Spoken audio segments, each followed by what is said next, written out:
When I was a little kid, my mom told me not to stare into the sun, so when I was 6, I did. The doctors didn't know if my eyes would ever heal. I was terrified, alone in the darkness. Slowly, daylight crept in through the bandages, and I could see, but something changed inside me. That day was the first time I played Pac-Man. 925. Restate my assumptions. 1. Mathematics is the language of nature. 2. Everything around us can be represented and understood by numbers. 3. If you graph these numbers, patterns emerge. Therefore, there are patterns everywhere. Evidence, the cycling of disease epidemics, the wax and the wane of caribou populations, sunspot cycles, rise and fall of the Nile. So what about Pac-Man? My hypothesis, there is a pattern as well. Right in front of me, hiding behind the ghosts. Always has been.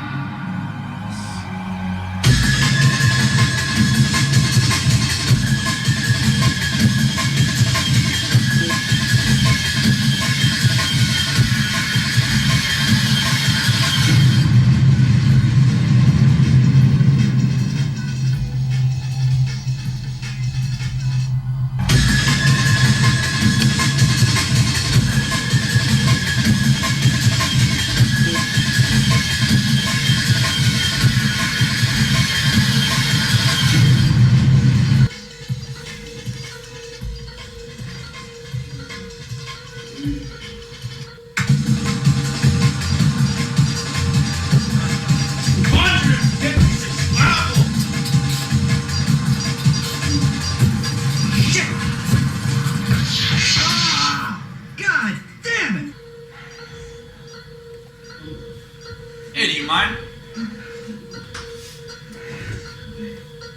I'm Sid Aronofsky. I used to work with numbers, patterns. I used to work with Galaga. In Galaga, it's possible to end the game with a 200% hit to miss ratio. The 200% hit to miss ratio can be achieved only in one way. When the game starts, do not move, alright? Fire your first shot towards the right of the screen, 3/4 over. 2 enemies should be killed at once. When these enemies are killed, let your remaining ships die, alright? The game ends, and presto, 200% hit to miss ratio. That's interesting. Man, that's just kids play. Check this out. Dodge the beast shots. After the beast stop firing, go to the far left corner, okay? Wait 15 minutes. It's going to take a little bit of patience with this trick, alright? Wait 15 minutes. As soon as the second beat drops down, dodge him. He'll circle up once. Shoot him, alright? The enemies will no longer fire at you. They'll no longer have the will. I'm just stuck with this number. 256. What was the number? 256, why? Just some work I used to do with Galaga. Flaw on the 256th level. Gotta get out of here. 1142. Restate my assumptions. 1. Mathematics is the language of nature. 2. Everything around us can be represented and understood by numbers. 3. If you graph these numbers, patterns emerge. Therefore, there are patterns everywhere. The $1 million pattern. This clears up most of the dots and both of the fruit. It leaves 4 corners up to you, but can be used on every level up to 21. The Fat Man pattern. On levels 5, 7, 8, and 11, you can get everything, including all 16 ghosts. It is extremely difficult, and you have to turn each corner as sharply as possible.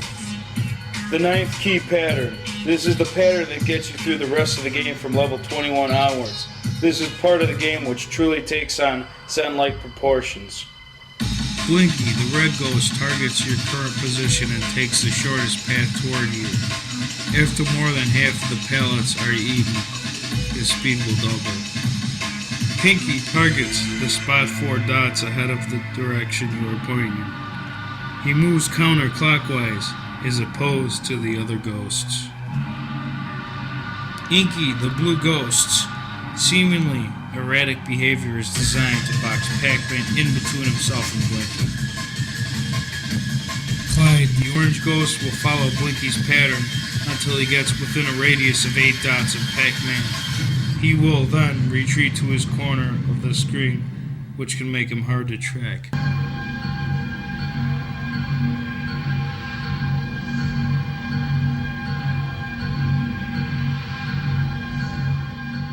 After the 255th level, the screen will lock into a split screen.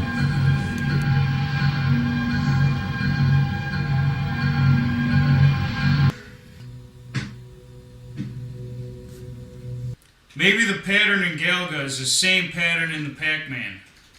Ancient Japanese considered Pac-Man a microcosm of the universe. Although when it is empty, it seems simple and ordered. The possibilities for gameplay are endless. I say no two adventures of Pac-Man have ever been alike, just like snowflakes. So the Pac-board actually represents an extremely complex and chaotic universe. That's the truth of our world, Max. It can't be easily summed up with math. There's no simple pattern. I know these numbers. You have it. There seems to be a certain problem in video games that cause them to loop. The loop leads to men down, but just before the crash, they become aware of their own structure, of their own silicone nature. The video game becomes conscious? In some ways, I guess. As the Pac game progresses, possibilities get smaller and smaller. In order to underline every Pac game. Max, it's only a video game. No, it's not! It's a dead end. There's nothing there. You need to stop. It's a door! It's a door to the front of the cliff you're driving yourself off of. The board does take on order. Soon the moves get more and more predictable. That's insanity. Or maybe it's genius. Max, take a step back, slow down, take a look at yourself. You're trying to connect a video game bug you have with a video game bug I may have had. You're trying to find the number 256 in the world? It'll be everywhere. 256 steps from the corner to your front door. 256 seconds you spend in the elevator. When your mind wants to focus on something so entirely, it'll filter out everything else and find this one thing in nature. Alright?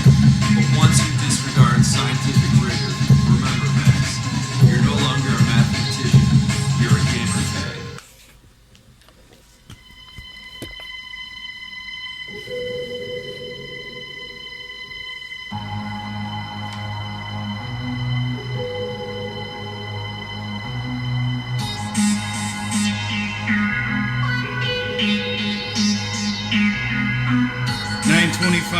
Restate my assumptions. 1. Mathematics is the language of nature. 2. Everything around us can be represented and understood by numbers. 3. If you graph these numbers, patterns emerge. Therefore, there are patterns everywhere. Evidence: the cycling of disease epidemics, the wax and the wane of caribou populations, sunspot cycles, rise and fall of the Nile. So what about Pac-Man? My hypothesis: there is a pattern as well, right in front of me, hiding behind the ghosts. Always has been.